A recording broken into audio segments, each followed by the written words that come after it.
foofu laa bëgg nag gars yi déglu bu baax Macky Sall moom boog la ki gën a xam ne mënul gagner secrétaire général Nations Unies du sénégalais de moom ci boppam la moom miy nekk candidat xam na ni mënul gagner moom ci boppam xam na ni mënul gagner donc gars yi dinañ ne lan moo tax Macky Sall dem naan day nekk ci candidat Macky Sall il était président de la République am fi benn passif bu mu fi bàyyi on parle de plus de 80 morts on parle de plus de 2000 arrestations arbitraires il a un dossier boo xam ne gars yi collé loon nañ ko CPI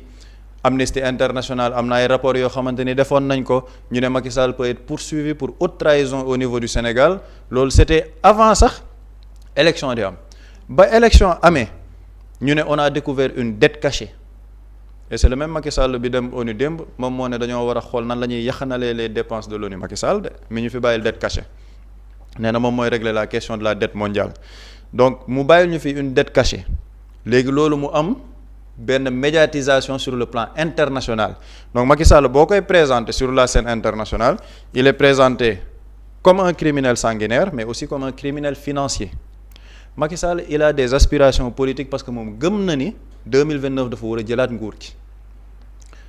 Macky Sall loolu c'est dans un coin de sa tête bu ñu xoolee gars yi ñu def le rapprochement waa APR seen discours yëpp lan la ñuy wax retour au pouvoir en 2029 reconquête du pouvoir en 2029 Macky Sall il a restructuré son parti politique mooy l'APR normalement kuy wóotu ji secrétaire général Nations Unies parce que ñoom loolu la ñu wax dañ ne Macky Sall moom niveau am dépassé na Sénégal donc normalement la restructuration du parti APR daf ko war a dénk kenn ne moom il est le président d'honneur du parti APR nii lañ koy restructurer moom moo restructurer le parti politique élection législative moo jiite woon liste ba parce que Macky Sall day waajal un hypothétique retour en 2029 ci nan il veut se repositionner sur le débat médiatique surtout au Sénégal ñu ngi wax coowal crime yi ñu ngi wax coowal lii def nañ 2 ans son camp gis nañ ne par rapport à la justice reddition des comptes bi de yaakaar mën na ci am dossiers yi du mujj fenn donc Macky Sall il est dans une politique boo xamante ne dafa bëgg sangaat deram son ambition n'est pas d'être secrétaire général de l'ONU son ambition c'est de refaire son image sur le plan national et international pour waajal 2029 bàyyi na fi une crise financière discours bi ses partisans di jël parce que depuis démb parce que am na benn sondage bu génn ñoom ñu ne woon waaw di ngeen xam ne yàllaa fi ne Macky Sall futur secrétaire général de l'ONU léegi ba sondage yi génnee ñoom waxatuñ futur secrétaire général de l'ONU de dañ ne bu fi yemoon sax neex na parce que xam nañ fi muy mujj bu fi yemoon sax neex na léegi lan moo tax Macky Sall déposer sa lettre ci état du Sénégal après dem Burundi porter sa candidature parce que dafa bëgg bu ñu ne Macky Sall gañewul normalement gars yi dañuy génn ne waaw c'est parce qu'il n'a pas eu de chance il n'a pas été porté par son propre pays léegi opinion bi ñoom seen prochaine cabale médiatique dañuy ñëw waaw gis ngeen autorités yi dañoo soxor ñoom ñoo jàppalewul Macky Sall moom moo tax amul chance nekk secrétaire général de l'ONU bu fekkoon ni jàppale nañ ko kon tey jii dina am ay chance parce qu'il a un profil bu baax donc ONU doon nañ ko fal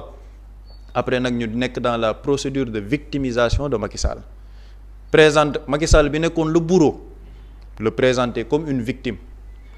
ne waaw ñii mënuñ gérer réew mi sax ba pare ñu ngi yàqal un Sénégalais moo tax pour yow c'est gratuit que toutes les forces politiques là de l'opposition génn ne dañuy soutenir Macky Sall les gars de la société civile Alioune Tine mi ne woon Arona Sy warul dem ONU ba ñu porté ko ci plainte tey mu ne Macky Sall dañ ko war a jàppale ñooñu ñëpp ci propagande médiatique boobu la ñu nekk dans la procédure de victimisation de Macky Sall léegi buñ ci eggee Macky Sall va être présenté comme une victime boo xamante ni waaw dañ ko doon tuumal dette cachée amul dañ ko doon tuumal ay crime ba léegi dara xew parce que am na ku génn keroog démb xaw ma bérki démb ne lan moo tax ñëpp a war a soutenir Macky Sall te kenn mënul bañ sa candidature mooy crime yi ba tey amul dara lu ci leer amul benn poursuite donc ñoom ñu ngi ci seen narratif c'est pour le présenter en victime ba li ñu defaloon Ablaye Wade ne waaw dañoo juumoon waaw ñun sax dañoo juumoon yow yaa mën a yore réew mi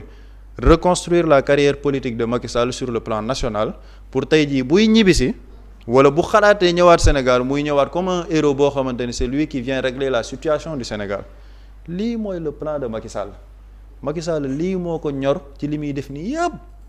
poste ONU ñoru ko secrétaire général moom ci boppam bu nelawee bu lekkee couscous marocain ba toog xam na ni mënu ko am